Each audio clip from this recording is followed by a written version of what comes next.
Hello, welcome to GCJ's cooking show, where I may or may not fail. I'll let you decide. Today we have a special guest, my mother, with us today. And today we're gonna make her famous and my grandmother's famous angel food cake. Okay, let's get started. First, you're gonna need a bunk pan, something like this. And you are not going to grease it at all. Preheat your oven to 375. We're first gonna start with this Safa Silk cake flour. We're gonna use 1 cup of this and 1.5 cups of powdered sugar, and we're gonna sift that together. Okay, while she's mixing or sifting that together, I have already put 12 egg whites in a bowl, and get your famous KitchenAid mixer out with one of these wire whisks. In your bowl that you have your egg whites in, you're gonna add in 1.5 teaspoons of cream and tartar. Next, 1/3 teaspoon salt. Vanilla, 1.5 teaspoons vanilla. Also add in 1.5 teaspoons of almond extract. Now we're gonna beat this with our wire whisk until it becomes foamy. This is what it looks like when it's foamy.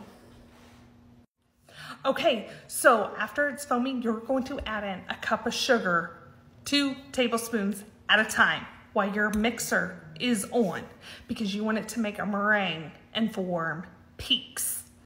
This is what it looks like.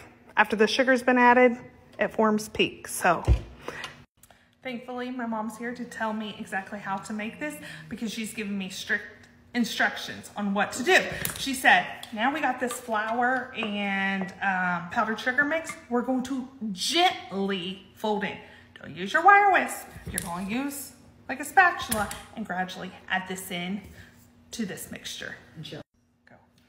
Hi, we are going to gently fold in that flour and powdered sugar sifted mixture gently, because we have incorporated as much air into this as we can. That's what makes your angel food cake rise. So you don't want to do any strong stirring or mixing. You're just gently folding that in so that it thickens it up, but you don't lose all your volume from the air that you just beat into it. Push the batter into an ungreased pan. Next, you're going to gently cut through the batter with a knife. Bake on 375 for 40 to 45 minutes. Flip it over and let it cool for 10 minutes. Hello, welcome to GCJ's cooking show, where I may or may not fail. I'll let you decide. Today we're making the topping for our angel food cake. I have my angel food cake cooling right now. We are going to use, I use this from Kroger, this whipped topping, and all it is you use 1 little envelope like this. And we're gonna use our KitchenAid mixer with our little wire whisk, and we're gonna whisk in 1/2 cup of cold milk and a little bit, like a 1/2 tablespoon or 1/2 teaspoon of vanilla. And we will beat that for 2 minutes, and we'll be ready to put on the top of the cake.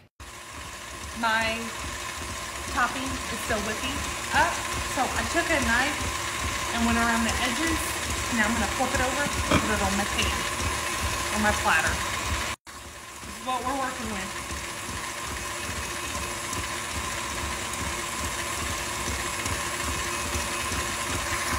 Isn't that beautiful? Now we just are waiting on the topping, and we're gonna frost it. Okay, this is just one little packet. We're gonna just start with that, and if we need more, I'll make another packet. Now, my grandmother, like I was saying, my grandmother always put food coloring in her frosting, and it matched whatever holiday. And my grandfather's favorite was green. So, it's March, so we're gonna do green for St. Patty's Day. Just add a few drops. Now it's time to ice it.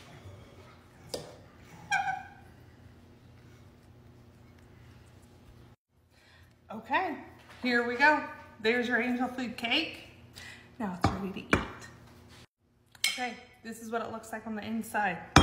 Let's taste test it. The frosting already tastes delicious. Look at it. Go on. Big bite. Honey Hush.